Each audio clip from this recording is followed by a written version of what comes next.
Honey, people like you don't belong up here. Now take your trash and move it to the back where it belongs." What you just heard wasn't a line from a movie. It was the start of a real-life nightmare, a public humiliation that would spiral into one of the most epic corporate takedowns you have ever seen. What would you do in this situation?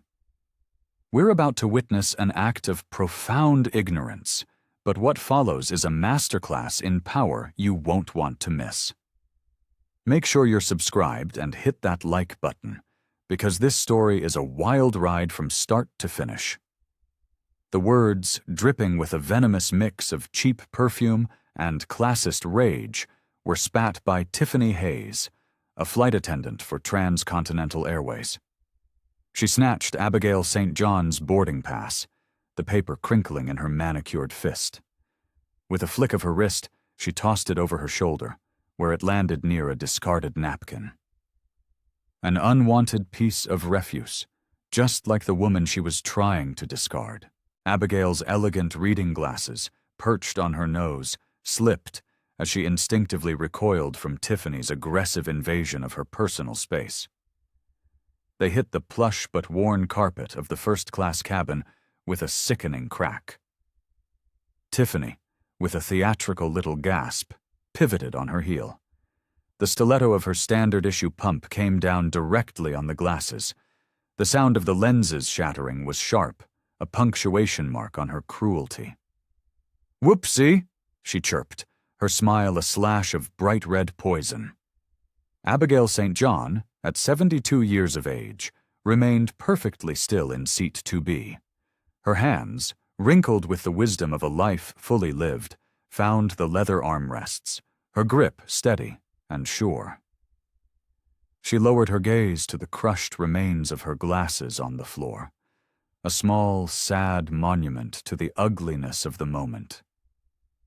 Then, she lifted her head, her dark eyes meeting Tiffany's with a quiet dignity that was more powerful than any shout. Around them, the other first-class passengers watched, a tableau of stunned silence, awkward discomfort, and a few glimmers of righteous indignation. A phone, then another, quietly emerged, the small red dot of a recording light blinking to life. Abigail said nothing. Her composure was a fortress. Have you ever been so profoundly misjudged that the simple, unvarnished truth would feel like a nuclear bomb? It was Tuesday, 4:48 p.m. Transcontinental Flight 815 was preparing for its journey from San Francisco to Washington, D.C. Abigail reached into her expensive but understated leather purse, her fingers moving with a practiced calm that defied the chaos swirling around her. Nestled inside, between a well-worn wallet and a silk pouch for her glasses, was a pristine, freshly printed boarding pass. The backup copy. She unfolded it, the crisp paper making a soft, defiant rustle. Seat 2B, first class. Purchased and confirmed. "Miss Hayes." Abigail's voice was calm, yet it sliced through the cabin's ambient noise like a surgeon's scalpel. "Perhaps you'd care to examine this." Tiffany glanced at the new boarding pass and let out a laugh, a harsh, grating sound that made a man in 3A visibly cringe. "Lady, I don't give a damn what fake ticket you printed out on your little home computer. This is first class," she said, her voice rising in volume, deliberately performing for the audience. "You can't afford the air up here." A woman in 2C, dripping in designer logos, whispered loudly to her husband. She probably found a discarded confirmation number and thought she could get away with it. Her husband nodded sagely. "They always try. It's an entitlement thing." Abigail's phone buzzed softly in her purse. A text message glowed on the lock screen. "Committee hearing moved to 10 a.m. tomorrow. Julian?" She tapped out a quick reply, her thumbs moving with surprising speed. "Flight delayed. You'll have to handle the 6 p.m. policy call without me." "Kevin, I need you up here. Pronto." Tiffany's voice crackled through the cabin intercom. "We have a situation in first." Within a minute, Kevin Preston, a cabin supervisor with 20 years of service etched into the tired lines around his eyes, arrived. His gaze took in the scene with the practiced efficiency of a man who had seen it all. An elegantly dressed, elderly black woman. Shattered glasses on the floor. A crumpled boarding pass. A belligerent junior flight attendant. He'd danced this dance 100 times before, and it always ended the same way. "Ma'am, I'm Kevin Preston, the cabin supervisor. Is there some kind of problem with your seat?" His tone was placating, designed to de-escalate. Abigail simply handed him her intact boarding pass. "There's no problem on my end, Mr. Preston. I am seated precisely where my ticket says I should be." Kevin examined the document. Seat 2B, valid confirmation code. Today's date. It all looked perfectly legitimate. "Well, sometimes the system glitches and double books a seat," he said carefully, already crafting the company line. "What we can do is get you a seat in our premium economy section for this flight, and we'll upgrade you to first class on your next flight with us, free of charge." "Mr. Preston?" Abigail's voice remained level, but a new steely edge had appeared. "I am already in first class. This is my assigned seat." Behind them, a passenger had started a live stream. The phone's camera captured Abigail's serene, dignified face, the glint of shattered glass on the floor, and Tiffany's smug, crossed-arms stance. "Y'all seeing this mess on Transcontinental right now?" the streamer whispered into his phone. "This elegant lady has a legit first-class ticket, and they're trying to throw her out for a flight attendant on a power trip." The viewer count began to climb. 100, 500, 1500. It was 4:56 p.m. Abigail opened her wallet to retrieve her identification. As she did, something else inside caught the cabin light. It was a card, matte black and impossibly heavy, made of anodized titanium. The Transcontinental Exclusive tier, an invitation-only card reserved for clients who spent upwards of $500,000 with the airline annually. Kevin saw it. His practiced, confident demeanor flickered for just a moment. That card was a ghost, a legend whispered about in crew lounges. He'd never actually seen one in person. "Ma'am, if I could just verify your identification," he stammered, his tone shifting almost imperceptibly. Abigail handed him her driver's license, Abigail St. John, an address in Pacific Heights, one of San Francisco's most exclusive neighborhoods. The details were a perfect match for the boarding pass, but Tiffany wasn't about to back down. Her ego was on the line. "Kevin, just look at her."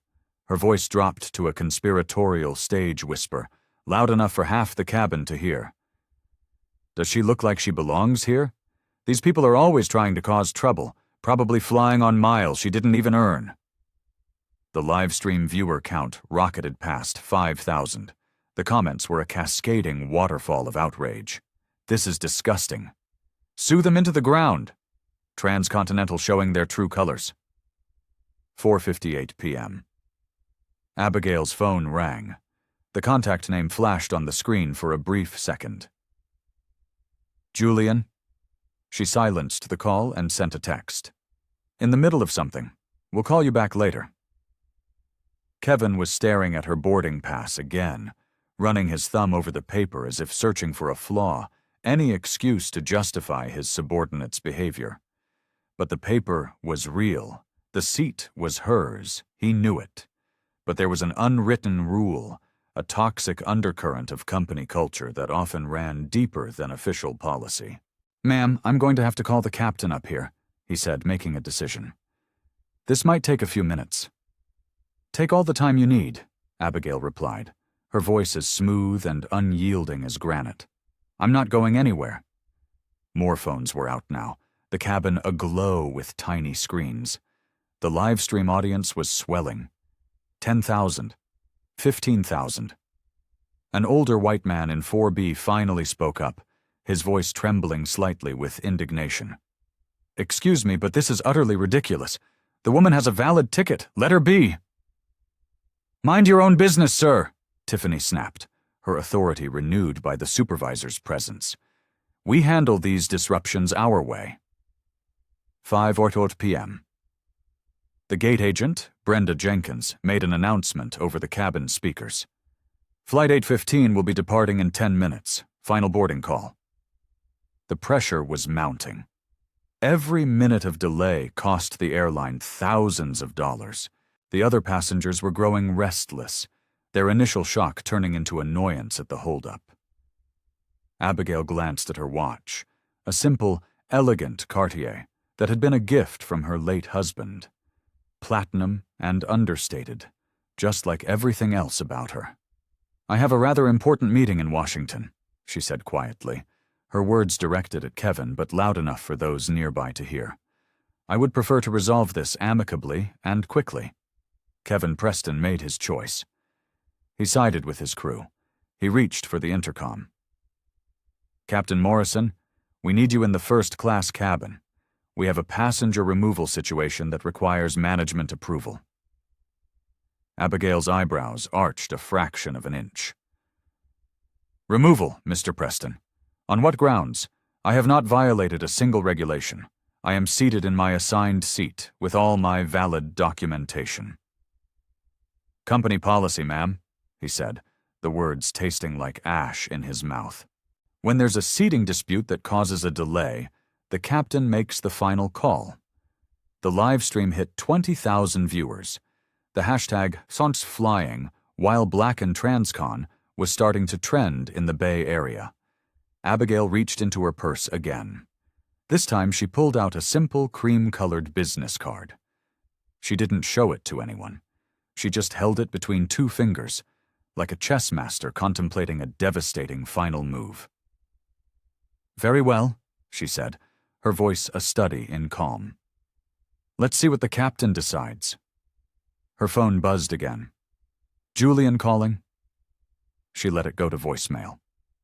5:01 p.m. Captain Richard Morrison emerged from the cockpit. The 4 gold stripes on his epaulets seemed to catch and magnify the overhead lights. 25 years with Transcontinental had taught him to handle difficult passengers with swift, decisive, and unquestioning support for his crew. He took one look at Abigail St. John, and his expression hardened into a familiar mask of weary authority. Another entitled passenger trying to game the system for a free upgrade. What's the situation here, Kevin? He asked, his voice booming with authority. Passenger refuses to move to her correct seat in economy. Claims she belongs in first class, Kevin reported, handing over Abigail's boarding pass and ID. He spoke louder than necessary, ensuring the other passengers understood who was in charge. She's been causing a disturbance for nearly 15 minutes now. Captain Morrison barely glanced at the documents. He'd seen it all before. Stolen confirmation codes, sophisticated fakes, sob stories, belligerent demands. He had a schedule to keep. Ma'am, he said, his tone leaving no room for argument. We have a schedule to maintain. I need you to gather your belongings and move to an available seat in the main cabin immediately. Abigail St. John remained seated, her hands folded calmly in her lap. Captain Morrison, my ticket is valid. My seat assignment is correct. I will not be moving. The cabin fell into a deep, profound silence, broken only by the faint hum of the aircraft's electronics and the frantic tapping of thumbs on phone screens. The livestream audience had swelled to 35,000 viewers. The comments were a torrent of fury and disbelief. Security to gate C-12, Captain Morrison spoke into the radio on his shoulder. We need passenger removal assistance on Flight 815. Possible fraudulent boarding pass. Tiffany Hayes allowed herself a small, triumphant smirk. Finally, someone with real authority was here to put this woman in her place. 5:03 p.m. 2 airport security officers boarded the aircraft. Officer Miller, a veteran with tired, kind eyes, took in the situation with a single, sweeping glance. Officer Sanchez, younger and newer to the job, looked visibly uncomfortable with the public spectacle. "Ma'am, you need to cooperate with the flight crew," Officer Miller said, his voice gentle but firm. His hand rested casually on his radio. "We can do this the easy way, or we can do this the hard way." Abigail looked up at him, her gaze unwavering. "Officer Miller, I assume you'd like to see my documentation before making any rash decisions." She handed him her boarding pass and her ID. Miller examined them with a thoroughness that the captain had eschewed. He pulled out his own device, tapping the confirmation code into the system. Everything came back green, legitimate, valid. Seat 2B, first class, purchased 4 days ago, paid in full. "Captain," Miller said, turning to Morrison, "her paperwork is completely in order. Seat 2B, first class. It's a valid purchase." "I don't care what the paper says," Morrison snapped, his face reddening with frustration. "Look at the disruption she's causing. She's been arguing with my crew. She's holding up this entire flight. Remove her." The businessman in 2C whispered loudly to his wife again. "See? Probably bought the ticket with a stolen credit card. The charge will get reversed, but she still gets the flight." His wife nodded in agreement. They should have just taken the voucher instead of trying to sneak her way in. Abigail heard every single word. She registered the venom, the prejudice, the casual cruelty, and she said nothing. On the live stream, the comments exploded. "This is a federal crime. Call the news networks. Where is the ACLU? Transcontinental is done. Somebody find out who this woman is. She's a hero." 5:05 p.m. The gate agent, Brenda Jenkins, rushed back onto the plane, her face beaded with sweat, a tablet clutched in her hand. She had been monitoring the escalating social media firestorm from the gate, and the situation was spiraling out of corporate control. "What, exactly, is happening here?" Brenda demanded, slightly out of breath. Tiffany stepped forward eagerly, her voice a perfect imitation of professional concern. "Passenger boarded with questionable documentation, refuses to comply with repeated crew instructions. She's been disruptive and argumentative from the moment she sat down." Abigail spoke again, her voice cutting through the lies. "Miss Jenkins, I would like to request a private conversation with Captain Morrison. I believe this entire situation can be resolved quickly and discreetly with proper management." "No private conversations," Morrison barked. "You move now, or security removes you. Those are your only two options." Brenda glanced nervously at her tablet. The hashtag #NarFlying, while black and transcon, was now trending nationwide. The live stream had crested 50,000 viewers. Her corporate crisis training kicked into high gear. Contain, minimize, deflect. "Ma'am," Brenda said, choosing her words with extreme care, "we can offer you a full refund for your ticket, plus a $500 voucher for future travel. We can also book you into a first-class suite on the first flight out tomorrow morning. Would that be an acceptable resolution?" "I am not interested in future flights, Miss Jenkins," Abigail stated plainly. "I have business in our nation's capital this evening that cannot be rescheduled." "What kind of business?" Tiffany sneered. "A protest? A fundraiser?" Officer Sanchez shot Tiffany a sharp, silencing look. Even he, a rookie, recognized that she had just crossed a significant line. 5:07 p.m. Abigail's phone rang again. "Julian calling." The third time in 5 minutes. She declined it and sent a text. "Still handling the situation. Do not worry about me." Her son's reply was instantaneous. "Mom, call me now. This is urgent. I'm seeing reports online." Abigail stared at the message, and for the first time, a flicker of emotion, of pained weariness, crossed her face. Julian had seen the live stream.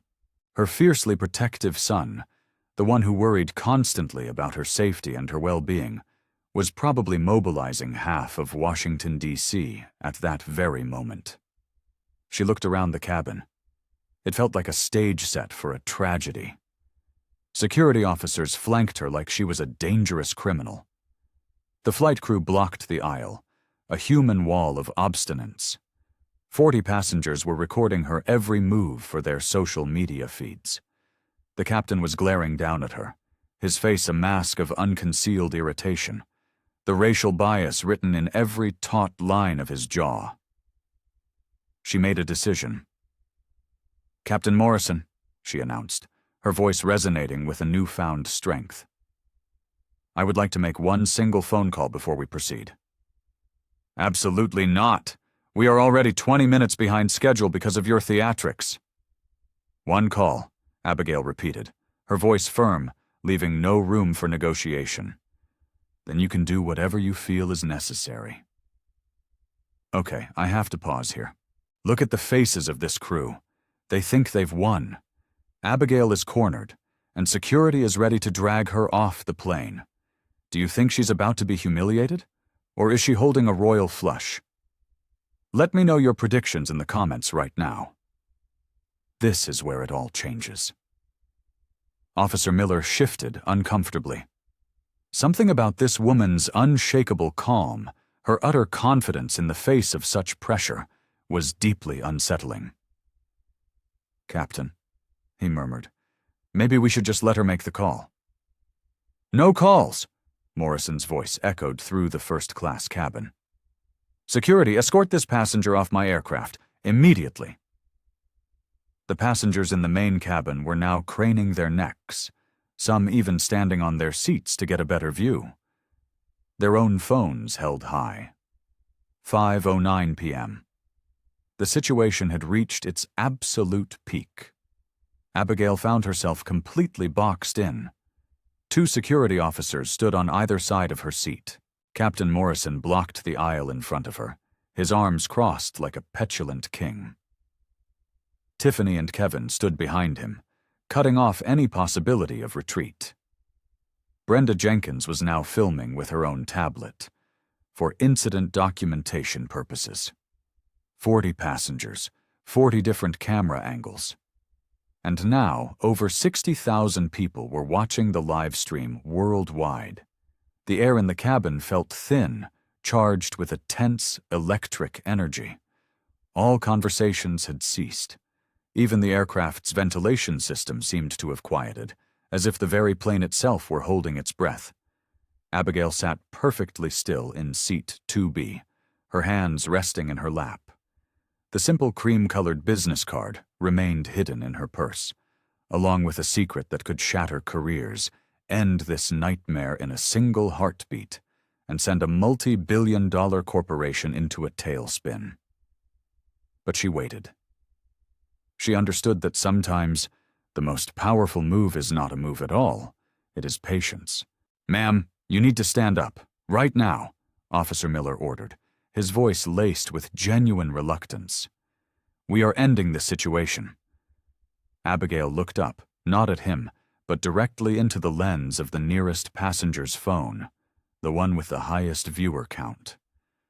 Her voice carried with perfect clarity across the entire cabin, each word chosen with the surgical precision of a seasoned litigator. "Ladies and gentlemen, what you are bearing witness to is not just a simple seating dispute. It is a textbook example of why systemic change is so desperately needed in corporate America. This is how paying customers are treated when baseless assumptions are allowed to override documented evidence." Morrison exploded. "That's it! I have had enough of your grandstanding speeches. Remove her, now!"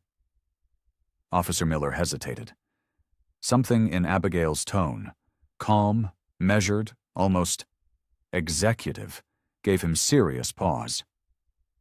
This was not how disruptive, fraudulent passengers behaved.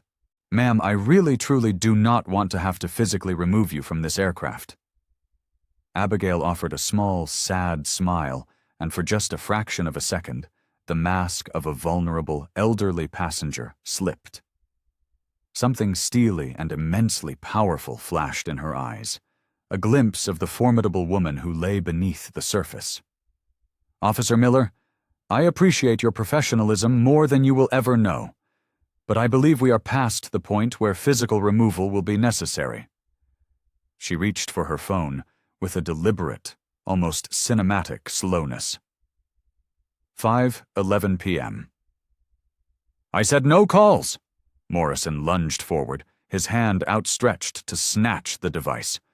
But Abigail's reflexes were astonishingly quick. She pulled the phone back, her fingers already dancing across the screen. She dialed a number not from her contacts, but from pure, ingrained memory. The phone rang once, twice. Please pick up, she whispered, a quiet prayer to the heavens. Morrison reached for the phone again, but this time Officer Miller caught his arm, his grip surprisingly strong. Captain, stand down. Let her make the damn call. This entire fiasco is being live-streamed to over 60,000 people. You do not want footage of yourself physically wrestling a phone away from a 72-year-old passenger. The third ring echoed through the silent, watching cabin. Click. Hello? A man's voice, crisp, authoritative, and slightly distorted by the phone's small speaker. Abigail's voice remained impossibly steady. Julian, it's your mother. I am on transcontinental flight 815, and we seem to have a situation that requires your immediate attention. There was a long pause on the other end of the line. Mom? Where are you right now? Are you safe? What's happening? Captain Morrison felt a cold, slick dread crawl up his spine. The name Julian, combined with the woman's obvious wealth and influence, sounded familiar. Terribly, terrifyingly familiar. I am sitting in seat 2B first class, on transcontinental flight 815, at SFO, Abigail explained calmly. There appears to be some confusion regarding my seating assignment. Another pause, this one much longer, heavier. When Julian spoke again, his voice had changed completely. It was no longer the voice of a concerned son. It was the voice of a commander, cold, sharp, and lethal. Mom, put whoever is in charge of that aircraft on the phone. Right. Now. Morrison's face had gone the color of ash. The live stream chat was moving too fast for anyone to read. Julian who? Wait, is that... Oh my God! No freaking way, is this really happening? Abigail looked up at Captain Richard Morrison with an expression that might have been pity. Captain Morrison, the gentleman on the phone would like to have a word with you. Personally. Morrison stared at the phone as if it were a venomous snake. Who? Who is this? Abigail's smile was small, but it was absolutely, unequivocally devastating. Captain Morrison, I'd like for you to meet my son. 5:12 p.m. Captain Morrison reached for the phone with a hand that trembled visibly. The entire cabin, the entire world watching online, held its breath. This is Captain Richard Morrison, transcontinental flight 815, he managed to choke out. The voice on the other end was pure ice. Captain Morrison, this is Julian St. John. Do you know who I am? Morrison's throat went completely dry. Julian St. John. The name didn't just ring a bell. It was a deafening, soul-shattering alarm. Every single employee of Transcontinental Airways, from the baggage handlers to the board members, knew that name. Mr. St. John, sir. I will take that as a yes. Now, Captain Morrison, I want you to explain to me, very carefully and very precisely, why my mother is calling me from one of your aircraft in distress about a seating problem. The phone nearly slipped from Morrison's sweaty palm. Around him, the cabin had become a tomb. Even the live stream chat had gone eerily, reverently silent. Sir, there was a misunderstanding about the seating assignments. A misunderstanding? Julian's voice could have frozen oxygen. Captain, put me on speaker. I want every single person on that aircraft to hear this. Morrison looked around desperately, his eyes pleading for help. Brenda Jenkins, the gate agent, nodded frantically, her face a mask of pure terror. She understood the catastrophic gravity of their situation. With a shaking finger, he pressed the speaker button. 5:13 p.m. Julian St. John's voice, now crystal clear, filled every corner of transcontinental flight 815. Good afternoon, ladies and gentlemen. This is Julian St. John, Chief Executive Officer of Transcontinental Airways. I want to personally and sincerely apologize that you are being forced to witness what appears to be a complete and systematic failure of our most basic customer service standards. The cabin erupted. Gasps. Dropped phones. A wave of frantic whispering as passengers began furiously Googling Julian St. John, Transcontinental CEO. The livestream viewer count exploded, rocketing past 100,000. Abigail St. John sat quietly in seat 2B, watching the world she had built shift on its axis around her. "Mom," Julian continued, his voice softening with love and concern, "are you okay? Have you been hurt or threatened in any way?" "I'm fine, sweetheart," Abigail replied. "Just disappointed." That single word, disappointed, carried more weight, more crushing power, than any threat ever could. Tiffany Hayes had gone completely white, her lipstick suddenly looking garish against her pale skin. Kevin Preston looked like he was about to have a coronary event. Brenda Jenkins was typing furiously on her tablet, almost certainly updating her resume and her LinkedIn profile. Officer Miller stared at Abigail with a newfound, profound understanding. Officer Sanchez had quietly taken 2 steps back, wanting to be as far away from the impending blast radius as possible. 5:14 p.m. "Captain Morrison," Julian's voice returned, as cold and unforgiving as the Arctic. "I want you to walk me through step by step exactly what has transpired on my aircraft." Morrison stammered his way through a pathetic, self-serving explanation. "Sir, there was some confusion about the boarding pass. The crew followed standard procedure for seating disputes." "Standard procedure?" Julian's tone could strip paint from a wall.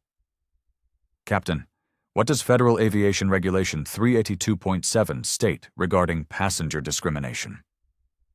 Silence. "I'll help you out, Captain. It states that carriers shall not discriminate against any passenger on the basis of race, color, national origin, religion, sex, or ancestry. Are you familiar with this particular federal regulation?" "Yes, sir. But..." "And are you also familiar with the Transcontinental Airways Company Policy Manual, Section 4.12, the one that I personally helped draft last year, the one titled Dignity in Service?" Morrison was drowning, and the water was rising fast. "Sir, we were just..." Section 412 states that a validly ticketed passenger cannot be removed from an aircraft without a documented safety violation or clear criminal activity. Captain Morrison, has my mother committed any crimes this afternoon? 5:15 p.m. The question hung in the air like a guillotine blade. Everyone on the plane, everyone watching online, knew the answer. "No, sir," Morrison whispered. "Has she violated any safety regulations?" "No, sir. Has she been anything other than polite and cooperative with your crew?" Morrison glanced at Abigail, who was still the very picture of serene composure. She refused to move from her seat. To move from her assigned, paid-for, first-class seat to a seat in economy, the seat she purchased 4 days ago with her personal, invitation-only, transcontinental exclusive card. The business travelers, in rows 2 and 3, the ones who had been whispering about her, shifted uncomfortably in their expensive seats. They recognized that card. They knew what it signified. Only the airline's most valued ultra-elite clients were ever offered one. Tiffany Hayes, in a desperate act of self-preservation, finally found her voice. "Mr. St. John, sir, we didn't know. She didn't say who she was." Julian's response was swift, brutal and utterly devastating. Miss Hayes, are you suggesting that my mother should be required to identify herself as the CEO's mother in order to be treated with basic human dignity? Silence. Are you suggesting that our other passengers, the millions of people who fly with us every year who are not related to an executive, deserve to be treated differently? Tiffany Hayes's career was disintegrating in real time, broadcast live to the world. She said nothing. 5:16 p.m. Let me be absolutely, unequivocally crystal clear. Julian continued, his voice carrying to every corner of the aircraft and to the hundreds of thousands of people now listening. I run this airline, but more importantly, I run it with the non-negotiable expectation that every single passenger, regardless of their connections, their appearance, their race, or their background, receives the exact same high standard of service. What you did to my mother today, you did to this entire company. The live stream had now reached 150,000 viewers. CEO Mother was trending worldwide on social media. News outlets were scrambling, and the story was already appearing on major network websites. Abigail finally spoke. Julian, she said, her voice cutting through the tension, I want you to know that Officer Miller has been professional and courteous throughout this entire ordeal. He has simply been following the orders of his superiors. Officer Miller looked at Abigail with a wave of gratitude and immense respect. Thank you, Mom, Julian said. His tone shifted again when he addressed the officer. Officer Miller, I appreciate your professionalism under difficult circumstances. Then, back to his mother. Mom, I'm going to ask you something, and I want your honest answer. Given what you have just experienced, do you feel safe and comfortable flying to Washington, D.C. with this flight crew? Abigail looked around the cabin. She saw Tiffany, who now refused to make eye contact, staring at the floor. She saw Kevin Preston, sweating profusely and looking ill. She saw Captain Morrison, holding the phone like it was a live grenade. Julian, she said, her voice filled not with anger, but with a profound sense of purpose. I think there are some very valuable learning opportunities here. That was Abigail St. John. Even in her absolute moment of vindication, her first thought was not of revenge, but of education. 5:17 p.m. Captain Morrison? Julian's voice returned to business mode. You have two choices. Option 1. We handle this as an internal training opportunity with appropriate and severe consequences, followed by systemic changes to our culture. Option 2. This becomes a federal discrimination lawsuit, a full-blown media circus, and I will personally see to it that you are the star witness at a congressional hearing on airline bias. What's it going to be? Morrison finally found his voice. Mr. St. John, we want to handle this internally. Sir, we will make this right. Good choice. Here's what's going to happen, effective immediately. Miss Hayes, you are suspended without pay, pending a full investigation. Captain Morrison and Mr. Preston, you will both report to corporate headquarters in Chicago on Monday morning for a week of remedial training and a full performance review. Miss Jenkins, you will coordinate with our legal and HR departments to begin documenting this incident for our new training protocols. The live stream chat was a blur of celebratory emojis and messages of support. Reporters were already booking flights to SFO. Abigail reached into her purse and finally withdrew the simple, cream-colored business card she had been holding. She didn't need to show it to her son. She just held it up for the crew to see. On it, in elegant, embossed script, were 4 words. Abigail St. John, Chairwoman, the St. John Foundation. She had never needed to use her title. Her dignity had been more than enough. Julian, she said softly, I think we've made our point. Can we please go to Washington now? I have a committee hearing in the morning." There was a pause on the line. Then, for the first time in the entire ordeal, Julian St. John laughed. It was a warm, loving sound that instantly broke the suffocating tension. "Yes, ma'am. Flight 815. You are cleared for immediate departure. Mom, I'll see you at the hearing tomorrow. We have some new company policies to discuss."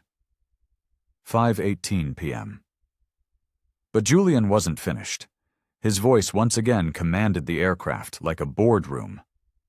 "Before we proceed, I want every single person here to understand the sheer magnitude of what just occurred." The live stream had crested 200,000 viewers. Major news networks were now running breaking news alerts. Transcontinental CEO's mother discriminated against on company flight.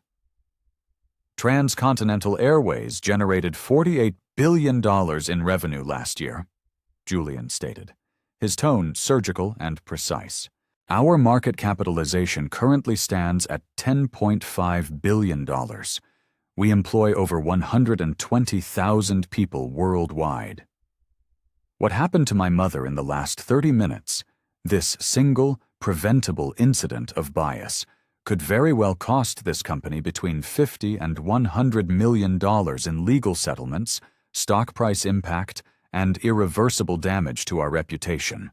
Abigail watched Captain Morrison and his crew process those numbers. Their pensions, their careers, their families' futures, all hanging by the thread of this one phone call. "But more importantly," Julian continued, his voice resonating with passion, "this incident represents a systemic failure that affects thousands of our passengers every single day. People who don't have my phone number. People who can't call the CEO when they are treated like criminals for simply existing while black." Brenda Jenkins was frantically taking notes, her mind already racing through damage control strategies and press release drafts. 5:20 p.m. "Captain Morrison, I want you to walk me through your decision-making process, and I want you to remember that 200,000 people are listening in, and this entire conversation is being recorded for legal and training purposes." Morrison cleared his throat, his voice barely a whisper. "Mr. St. John, when we have seating disputes, our standard protocol is to defer to the judgment of the flight crew on the scene." "Stop!" Julian's voice cut like a razor. "You personally examined my mother's valid boarding pass. You saw her valid identification. Your supervisor saw her valid, top-tier payment method. At what precise point did your crew's judgment override documented, verifiable evidence?" The silence stretched across the cabin like a held breath, thick and suffocating. "I am waiting, Captain." Morrison looked around desperately, searching for an escape that didn't exist. Tiffany had literally turned her back to him, facing the galley wall. Kevin Preston was studying his shoes as if they held the secrets of the universe.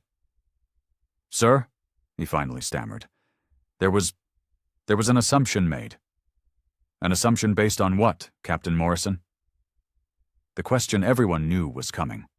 The question that would define careers, lawsuits, and congressional hearings for months to come. Morrison couldn't say it. He couldn't voice the ugly, simple truth that he had looked at Abigail St. John, a woman of grace, wealth, and immense power, and had seen only the color of her skin. To admit that would be to end his career in that instant. 5:22 p.m. "Let me help you out, Captain," Julian said with a devastating calm. "Federal Aviation Administration data, which I review quarterly, shows that Transcontinental Airways receives 312% more discrimination complaints per passenger mile than our closest competitor. Our customer satisfaction rating among minority passengers has dropped 21% in the last 18 months. Abigail reached into her purse and withdrew a thick, sealed envelope marked in red, "Confidential. Board Resolution 2025-118.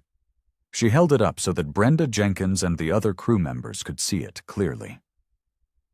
Brenda's eyes widened as she read the header.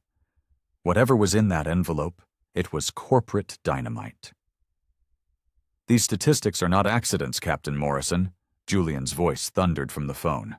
"They represent a deep systemic bias in our training, our policies, and our corporate culture. What happened to my mother today is not an isolated incident. It is a symptom of a disease that has been allowed to fester within this entire organization." Julian paused, letting the weight of his words sink in. Under Federal Aviation Regulation 382.7, what you did today constitutes a federal crime, punishable by up to 5 years in prison and $250,000 in fines for individuals. Under the Civil Rights Act, my mother could sue this company for unlimited punitive damages. And under our own corporate charter, which you agreed to uphold, discrimination incidents of this nature can trigger immediate termination for cause, with no severance. 5:24 p.m. The legal framework was a crushing weight. Every person on that aircraft, every person watching online, understood they were witnessing the public dismantling of several careers. "But here is what is going to happen instead," Julian continued. "Because my mother, despite everything you have just put her through, still believes in the power of education over elimination." Abigail spoke for the first time in several minutes. "Julian, tell them about the envelope." She held up the sealed document. "Board Resolution 2025-118, which was approved by our Board of Directors last month, allocates $30 million for the development of bias prevention technology and a complete mandatory overhaul of our staff retraining programs. I was flying to Washington to present this plan for final implementation at tomorrow's congressional oversight hearing." Brenda Jenkins nearly dropped her tablet. A $30 million initiative meant executive-level planning, months of secret preparation, and a massive corporation-wide transformation.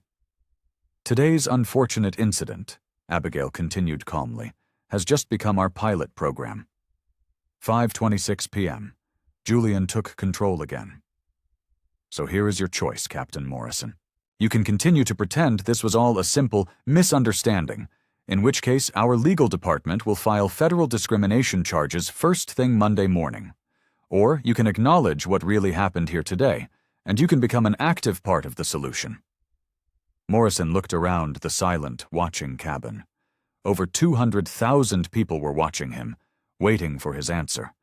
His crew deliberately avoided his gaze. His entire career was balanced on the edge of a knife.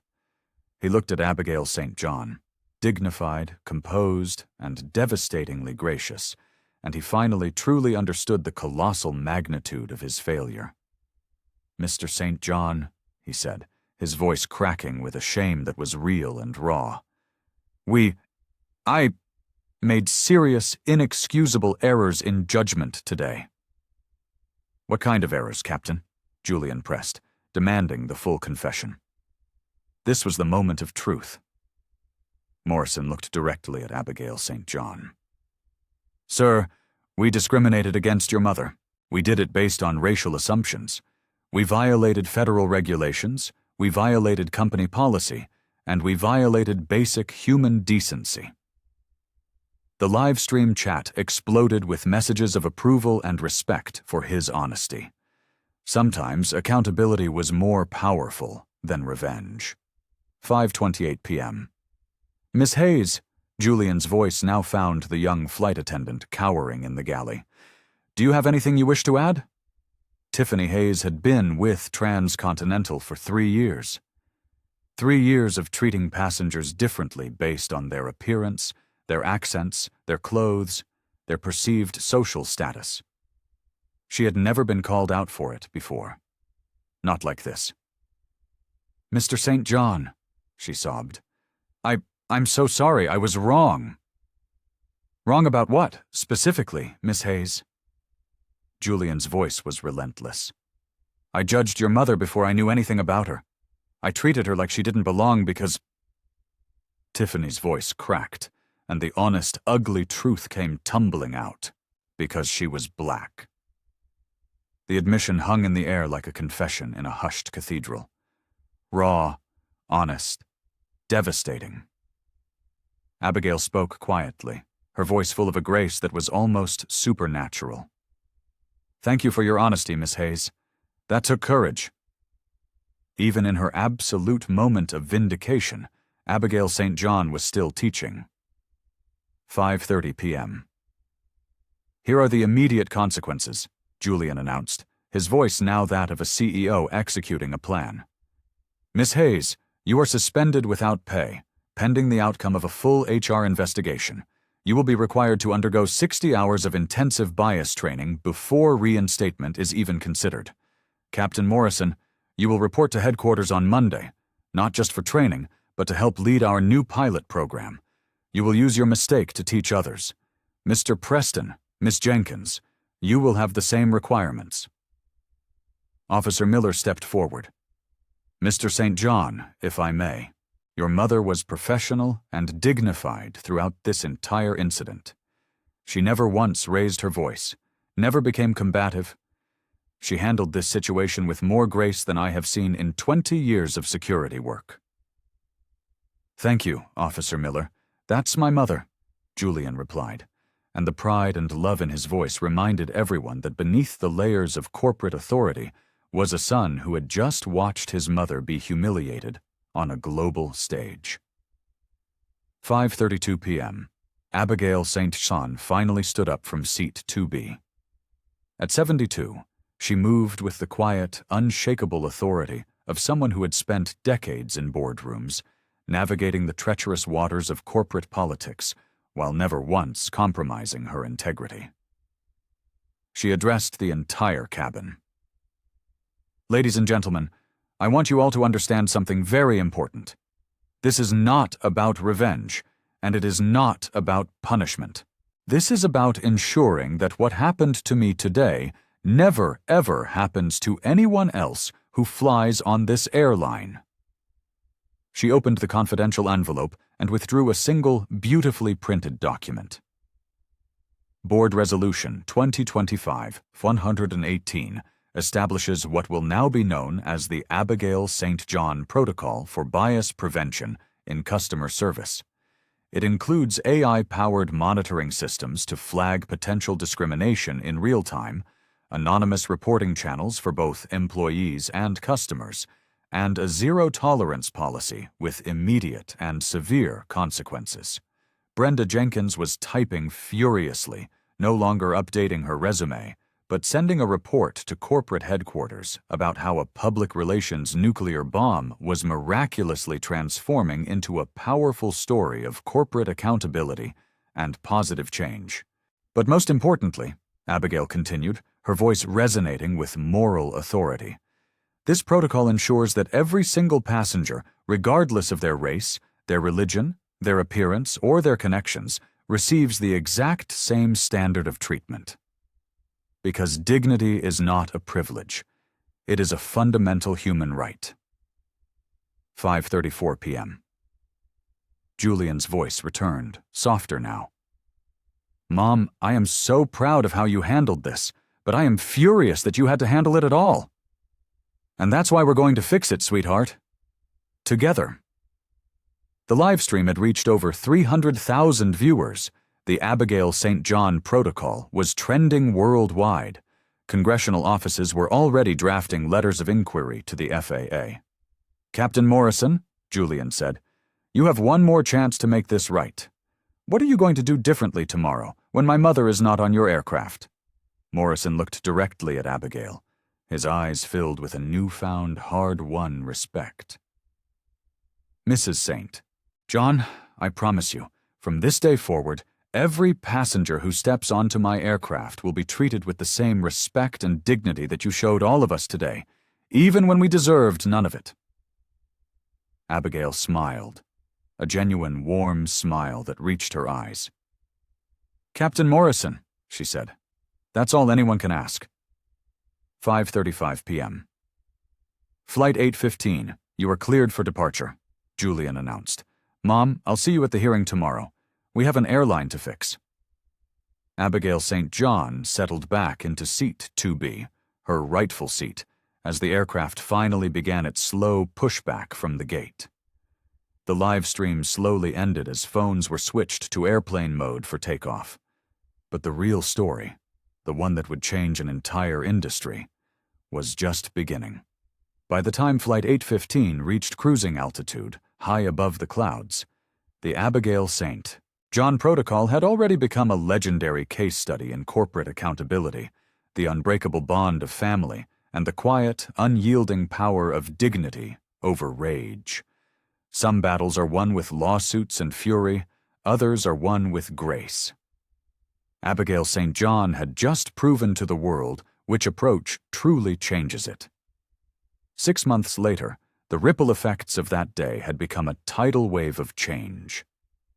At the Transcontinental headquarters in Chicago, the conference room buzzed with a new kind of energy.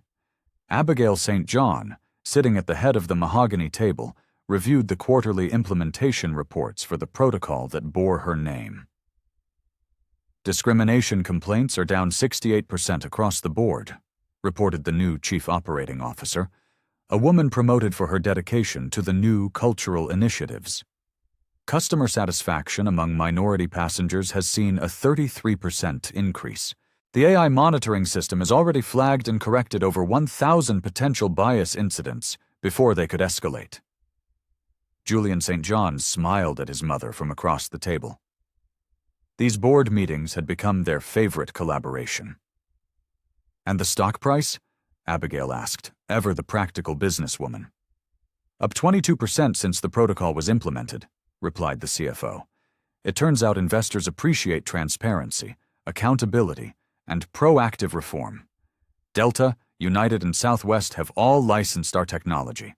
The Abigail St. John Protocol is now a $50 million a year profit center for us." Abigail nodded, a knowing look on her face. Accountability creates profitability. It always has. Tiffany Hayes sat in the Transcontinental Training Academy, not as a student, but as a lead instructor. The 60 hours of intensive education had completely rewired her understanding of unconscious prejudice. Her story had become a powerful tool. "I was wrong," she would tell new recruits, her voice thick with an emotion that was still raw. "I almost destroyed a good woman's dignity and my own career because of an ugliness inside me I didn't even know I had. Don't be me. Be better." Captain Mike Morrison stood before a room of 200 transcontinental pilots at their quarterly cultural competency meeting. "6 months ago, I nearly threw away my 25-year career because I let my own biases override clear, documented evidence," he said, his voice steady. "I looked at Abigail St. John, and I made an assumption. She could have destroyed me. She had every right to. Instead, she chose to educate me. She turned my absolute worst moment into a teaching opportunity that is now changing our entire industry. That change was real. At Denver International Airport, the new AI bias detection system quietly monitored gate interactions. When a United agent spoke dismissively to an elderly Hispanic man about his luggage, the system flagged the interaction. A supervisor received an instant alert. "Potential bias incident detected. Gate B44. Review required." The supervisor arrived within 2 minutes, de-escalated the situation, and turned it into a private, teachable moment for the agent. Thousands of potential viral incidents were now being prevented before they could ever begin. The story had reached the highest levels of government.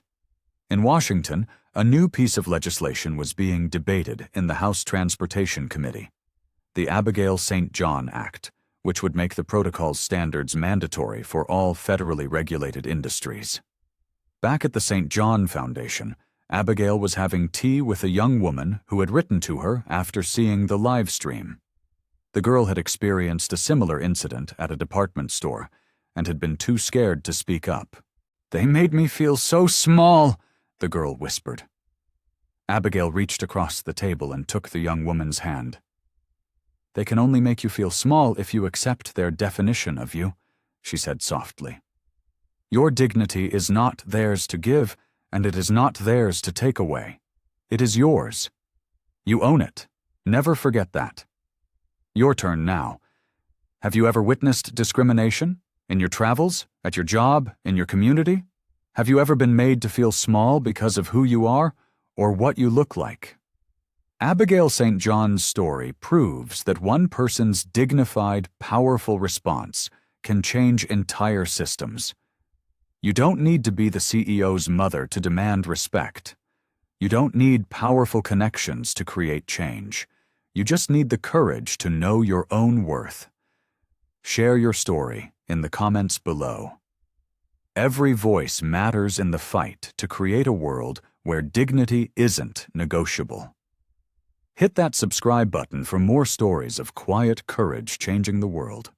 And always remember Abigail St. John's incredible legacy. Real power isn't the ability to destroy your enemies. Real power is the ability to transform them into allies.